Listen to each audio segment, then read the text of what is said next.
Let me tell you a story about a balloon. Not the cute one at a child's birthday party. I mean the kind of balloon that shows up at a grown-up party, where everybody's wearing confidence like perfume, and someone keeps saying, "It's fine, relax, it's different this time." At first, it's tiny, harmless. Then people notice it. They clap. They take selfies. Then the smart people arrive. PhDs, analysts, risk professionals. The kind of people who use the word robust when they really mean, "I hope." And the balloon grows. Someone asks, "Should we stop?" Another person laughs, "Stop? We just hired a DJ." And that is how bubbles begin. Not with stupidity, but with a party that feels like proof.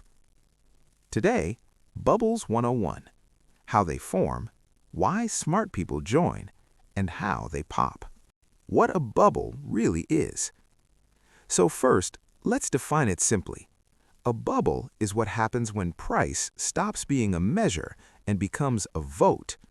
Not a vote on value, a vote on what you think someone else will pay later. That's the engine. Belief feeding belief. A feedback loop. Economist Robert Shiller described bubbles as social contagion, stories spreading from person to person, pushing prices higher.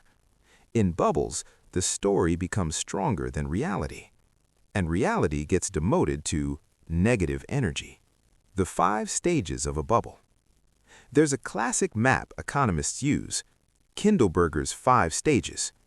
If you remember these, you almost never get ambushed. Stage 1. Displacement. Something new appears. New tech, new market, new policy, new way to borrow, new way to feel like a genius. Stage 2. Boom. Prices rise. People notice. More people join. Early winners turn into evangelists. Stage 3. Euphoria. This is where the story turns religious. This can't go down. This time is different. We've unlocked a new era. At this stage, if you say, "I'm not sure," someone replies, "Bruh, just zoom out," as if history is scared of your pinch to zoom. Stage 4. Distress. Small cracks appear. Defaults tick up. Some funds wobble. A few quiet losses. But denial now works full-time. It's contained. It's temporary. It's a buying opportunity. Stage 5. Panic and crash. Suddenly, everyone wants out. And everyone discovers the exit door is the size of a keyhole. Why smart people join. Now here's the uncomfortable truth. Bubbles don't recruit low IQ people. They recruit high incentive people. After the 2008 crisis, investigators concluded the disaster wasn't just stupidity. It was an ecosystem failure. Regulation, risk management, incentives, accountability.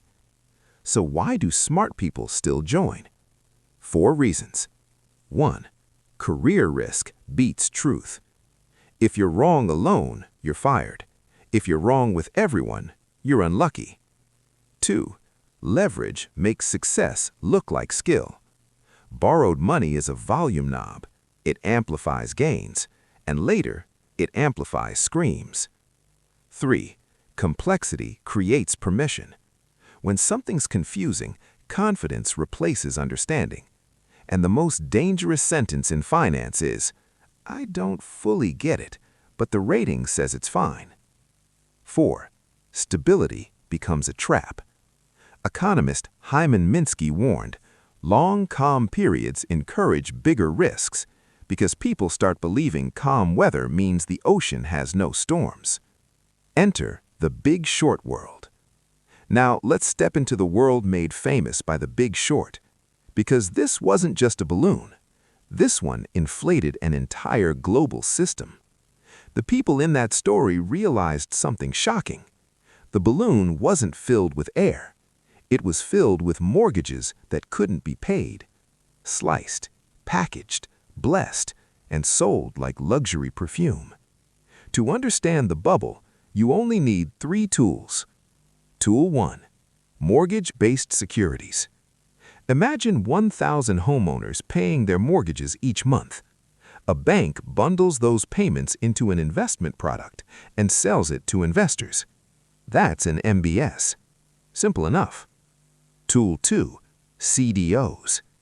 Now take pieces from many different bundles and bundle them again.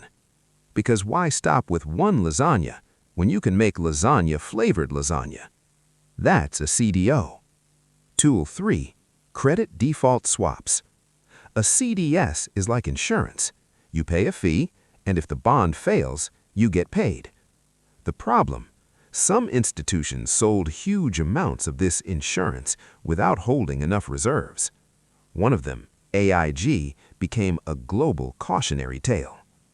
The key insight: investors like Michael Burry and Steve Eisman noticed something simple.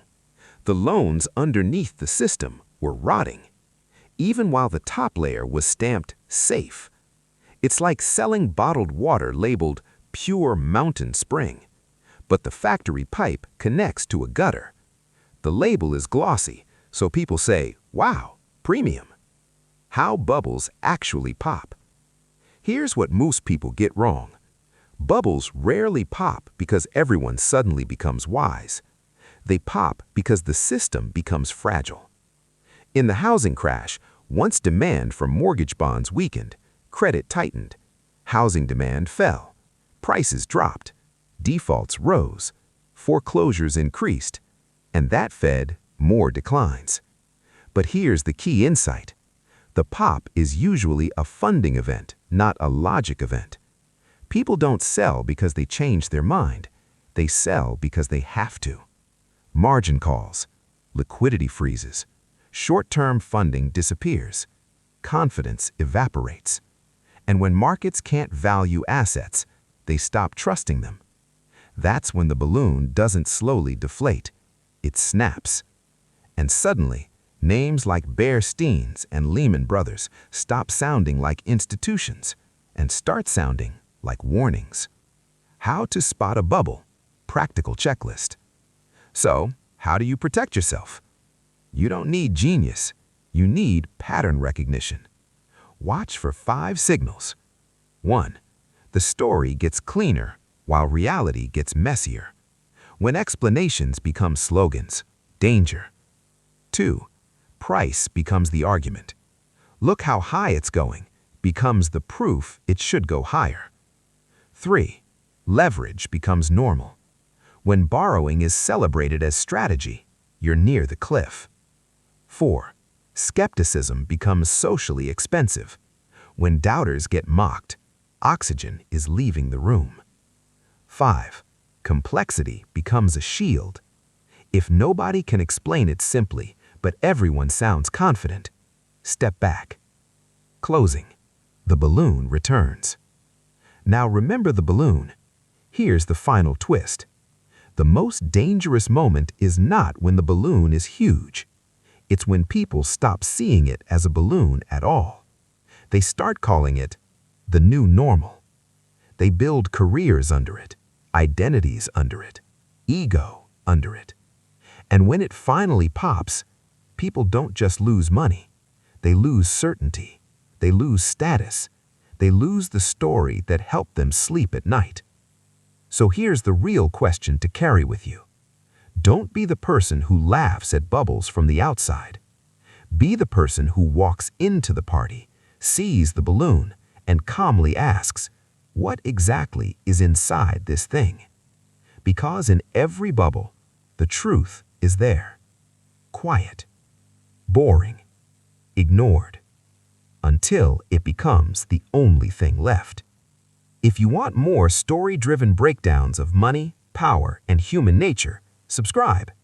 And tell me in the comments, what's the biggest everyone believes it story you've seen lately?